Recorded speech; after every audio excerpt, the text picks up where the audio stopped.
آج میں عمران خان پر لگنے والے بیہودہ ترین الزام پر ضرور بات کرنا چاہوں گا۔ ناظرین، نبی آخر الزمان اور آقائے دو جہاں کا فرمان علی شان ہے کہ میری امت کبھی جہالت پر جمع نہیں ہو سکتی۔ 1400 سال سے زیادہ کا عرصہ بیت گیا، آقا کا فرمان آج بھی ایک زندہ حقیقت ہے۔ آج کی دنیا میں پولیٹیکل سائنس کا ایک جانا مانا اصول ہے کہ منظم عوام کی رائے غلطی پر نہیں ہو سکتی۔ ناظرین، مگر کیا کریں کہ ہم ایک ایسے دور میں جی رہے ہیں جس میں بڑی ڈھٹائی کے ساتھ عقل کو جہل اور عوام کی منظم رائے کو فرسودہ اور کلٹ قرار دیا جا رہا ہے۔ جو بھی اٹھتا ہے وہ یہ بتانے کی کوشش کرتا ہے کہ اس ملک کے عوام ابھی شعور کی سطح تک پہنچے ہی نہیں ہیں۔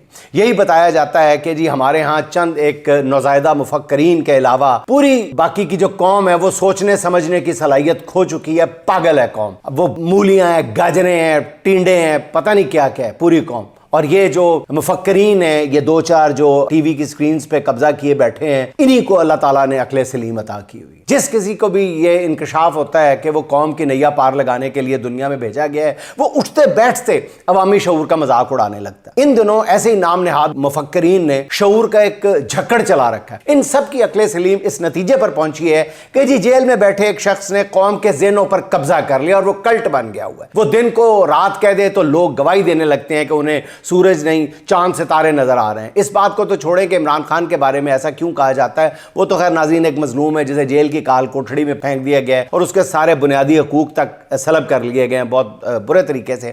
بوگس مقدمات میں اسے مجموعی طور پر میرا خیال ہے 70-80 سال کی سزائیں سنا دی گئی ہیں۔ وہ قید تنہائی میں ہیں مگر جیل کا چکر لگا کر آنے والے یہ بھی بتانے کی کوشش کرتے ہیں، جن میں علماء دین بھی شامل ہیں، کہ اس قیدی پر عیش و عشرت کا ہر دروازہ کھلا ہے اور دیسی مرغی، دیسی گھی اور پتہ نہیں کیا کیا کہتے ہیں۔ اسے بطور وزیر اعظم جو میسر نہیں تھا وہ بھی قیدی کی حیثیت میں اس کو مل رہا ہے۔ چلیں ناظرین، اس مسئلے کو تو چھوڑیں، اپنے موضوع پر آتے ہیں۔ جگادری یہ بتا رہے ہیں کہ اس قیدی نے پوری قوم سے سوچنے سمجھنے کی صلاحیت چھین لی ہے۔ ناظرین، اصل میں وہ یہ کہنا چاہتے ہیں کہ عوام کی مت ماری گئی ہے۔ یہ کوڑ مغز انسان نہیں ہے، یہ دولے شاہ کے چوہے ہیں، یہ بھیڑ بکریاں ہیں، یہ عوام نہیں ہے، یہ عقل سے آری اور سدھائے ہوئے جانور ہیں۔ نئے نئے رابروں کا خیال ہے کہ یہ نظر تو انسان آتے ہیں مگر انہوں نے اپنی سوچ گروی رکھ چھوڑی ہے۔ یہ عوام اس حد تک درجہ انسانیت سے نیچے جا چکے ہیں کہ اب یہ دن کو دن اور رات کو رات سمجھنے کے بھی بنیادی انسانی شعور سے محروم ہو چکے ہیں۔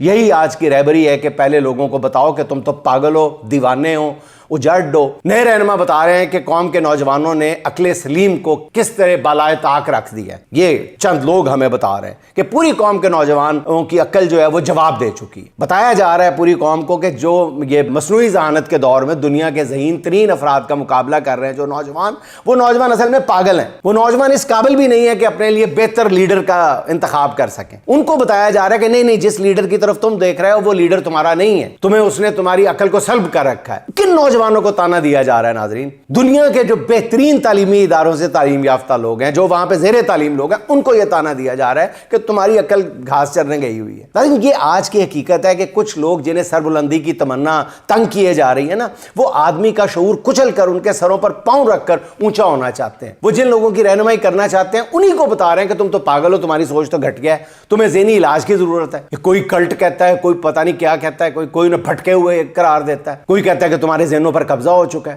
عقل کرو، اٹھو۔ حالانکہ عوام کے بارے میں ناظرین ایسے جذبات رکھنے والے خود شعور کی نچلی ترین سطح پر ہیں۔ انہیں بتانا چاہیے کہ یہ کلٹ نہیں ہے، یہ جمہور ہے، جمہور۔ کسی بھی مہذب معاشرے میں اس کو عزت اور توقیر کی نظر سے دیکھا جاتا ہے۔ جب عوام کی رائے کسی بات پر اتفاق کر لے تو اس کو نعمت خداوندی سمجھا جاتا ہے۔ ہم کہتے ہیں یہ کلٹ ہے، اور یہ کلٹ نہیں ہے بابا، یہ جمہور ہے، جمہور، جس کی عزت اور توقیر لازم ہے ہر ایک پہ۔ اس ملک کے لوگ کوئی بھٹکا ہوا گروہ نہیں ہے، یہ خلق خدا ہے جو کمزور صحیح مگر ایک بہادر کی راہ میں آنکھیں بچھائے ہوئے ہیں۔ یہ لفظوں کے ہیر پھیر سے کھوٹے کو کھرا ماننے کو تیار نہیں ہے یہ خلق خدا۔ یہ تو کھرے کو بھی بڑی مشکل سے کھرا مانتی تھی۔ ان کی توہین کر کے لیڈری کی خواہش رکھنے والا خود جاہل مطلق ہے، سیدھی بات، ذہنی اپاہج ہے وہ بندہ۔ قوم کو شعور کا سبق دینے والے کو خود کسی مستند ماہر نفسیات کی ضرورت ہے۔ اور رہبری کے یہ جو نئے خواہش مند اگر واقعی کچھ کرنا چاہتے ہیں نا تو لوٹے ہوئے مینڈیٹ پر بات کریں۔ اسی خلق خدا کی جو آواز تھی، نکارہ خدا پہ جس نے ڈاکہ ڈالا ہے نا، اس پر بات کریں۔ بے دست و پا عدلیہ کی بحالی کے ایجنڈے پر کام کرنے کی کوشش کریں۔ موروثیت میں لتھڑی ہوئی